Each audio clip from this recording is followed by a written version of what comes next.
আজকের গোপাল ভাঁড়ের গল্প শর্টকাটে ধনী। গোপালের বুদ্ধি ছিল প্রখর। এক বাক্যে সকলে তা স্বীকার করত।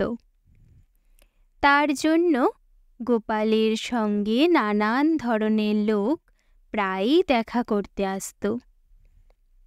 একবার এক ভদ্রলোক এসে গোপালকে জিজ্ঞাসা করল, গোপাল, তোমার তো এত বুদ্ধি, তোমার বুদ্ধির জোরে আমাকে বিনা পুঁজিতে ধনী হবার একটা সহজ উপায় বাতলে দাও তো।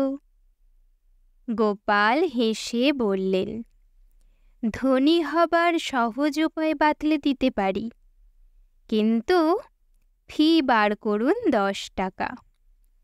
আপনিও এরপর এইভাবে দেশ বিদেশে প্রতিবেশীদের কাছে চাউর করে দিন যে অল্প অল্প দক্ষিণায় ধনী বানানোর মন্ত্র আপনি জানেন। লোকের ভিড় আপনার কাছে ভেঙে পড়বে। শর্টকাটে ধনী কে না হতে চায় বেকুব ছাড়া?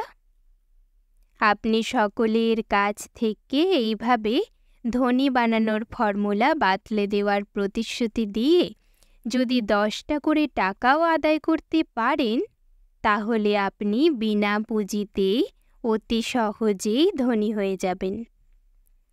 ধনী হবার সহজ উপায় আপনি আর পাবেন না। বিশ্বাস না হয় পরীক্ষা করেই দেখুন না, মিথ্যে বলছি কি সত্যি বলছি। এই বলে গোপাল মুচকি মুচকি হাসতে লাগলো।